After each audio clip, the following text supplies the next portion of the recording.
আসসালামু আলাইকুম। আমি মোহাম্মদ আমানুল্লাহ, আরবি সাহিত্য, ইসলামী বিশ্ববিদ্যালয় কুষ্টিয়া, বাসা ঝিনাইদহ জেলা। আজকের যে বিষয় নিয়ে আপনাদের সামনে আমি কিছু কথা বলবো সেটা হলো ক্যাম্পাসের বর্তমান পরিস্থিতি সম্পর্কে। আপনারা দেখতে পাচ্ছেন মনে হয় যে ক্যাম্পাসের চারিদিকে একটা ছাত্র শূন্যতা স্থান বা ছাত্ররা নাই বললেই চলে। কারণ আমাদের সামনে 7 তারিখে যেই আজহা, সেই উপলক্ষে অনেকে বাসায় চলে গেছে এবং যাদের বাসা দূর দূরান্ত তারাও বাসায় চলে গেছে।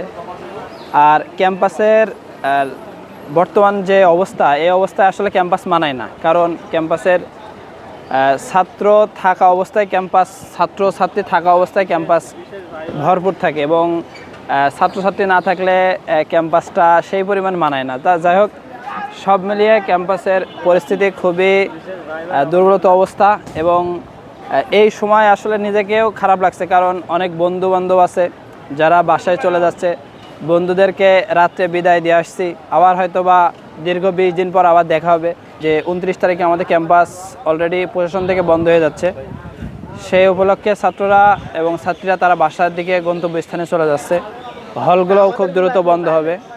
আর সেই জন্য ছাত্ররা তাদের বাসার দিকে আর কি ধাবিত হচ্ছে। যেহেতু পবিত্র ঈদুল আজহা উপলক্ষে সবাই বাসায় যাবে, তাদের একটা প্রত্যেকে প্রিপারেশন আছে। বাসায় যে বিভিন্ন কাজকর্ম আছে বা বিভিন্ন গোছ গাছ আছে, কেনাকাটা আছে, সেগুলোকে সবাই আর কি বাসায় যাচ্ছে। সবচাইতে বেশি খারাপ লাগছে যে বন্ধুরা যখন আমাদের ছেড়ে চলে যাচ্ছে, এক জায়গায় থাকি, এক জায়গায় খাই, এক জায়গায় শোয়া হয়, সেই স্থান থেকে যখন সবাই এক এক করে চলে যাচ্ছে, এটা নিজের কাছেও মানিয়ে নিতে কষ্ট হচ্ছে। না জানি আবার কতদিন পরে দেখা হবে, এই জন্য নিজের কাছে একটু খারাপ লাগছে। তো টোটাল কতদিনের ছুটিতে যাচ্ছে? এখন টোটাল ক্যাম্পাস ছুটি আছে প্রশাসন থেকে প্রায় কতদিন, প্রায় 20 দিন, 20 বা 23 দিন এমন ছুটি আছে। এবার দেখা যাচ্ছে অনেকের টিউশনই আছে বা অনেকের পড়ালেখা, সে উপলক্ষে হয়তো বা কিছুদিন আগে তারা চলে আসবে। কিন্তু সবাই আর কি ম্যাক্সিমাম দেখা যাচ্ছে 10 থেকে 15 দিন বাসায় থাকবে। এই 15 দিন এমন করে নিজেকে মানিয়ে নেওয়া একটা কষ্ট। আমি যেহেতু বাসায় যাবো, হয়তো বা ঈদের 2-1 দিন যাবো, আবার খুব দ্রুত আর কি বাসা থেকে চলে আসবো।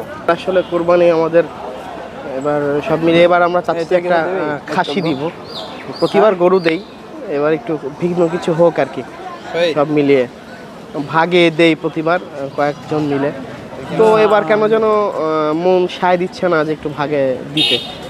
এই জন্য চাচ্ছি এবার আমরা একটু খাসি দিব, হয়তো গরুর ভাগ একটা রাখতেও পারি, বলতে পারছি না। তো সেক্ষেত্রে আর ছাত্ররা শিক্ষার্থীরা আগে আগে চলে যাচ্ছে, বেশিরভাগ হচ্ছে সামনে গরু কেনার একটা মৌসুম চলতেছে, এখন একটা রমরমা হাট। এই জন্য সবাই বাসা থেকেও আমাদেরকে প্রেশার দিচ্ছে যে তোমরা একটু আগে আগে চলে আসো। আগে আগে আসলে একটু আব্বা বা ফ্যামিলিতে বড় ভাই বাবা ফ্যামিলির একটু সহযোগিতা হয়।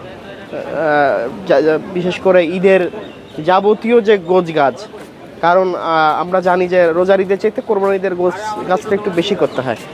রোজার ঈদের আমাদের ব্যক্তিগত গোছগাছ বেশি থাকে, আর কোরবানি ঈদে আমাদের সম্মিলিত গোছগাছ বেশি থাকে। রোজার ঈদে আমাদের মার্কেটের একটা ধুম পড়ে যায় সবচেয়ে বেশি, মানে এত বেশি মার্কেট করা হয় যেটা কোরবানি ঈদে কিন্তু করা হয় না।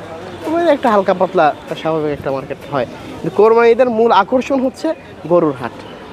এই জন্য আমি চাইবো যে আপনাদের আমাদের ক্যামেরার পিছনে যিনি আছেন, আমাদের আমাকে বলতে দিতে হবে, ক্যামেরার পিছনে আপনি মুজাহিদ ভাই আছেন। তা আপনাদের বগুড়ায় শুনেছি অনেক ভালো গরুর হাট হয়। তো আমরা চাইবো যে আপনার চ্যানেল থেকে অবশ্যই যেন একটা গরুর হাটের একটা ইয়ে হয়। বন্ধু, তুমি কি আসা যাওয়ার খরচ দিবা না গরু নিয়ে আসার? তাহলে তোমার দাওয়াত যাও। আচ্ছা, এই পেঁয়াজটা কিন্তু আমরা অনেক মিস করি।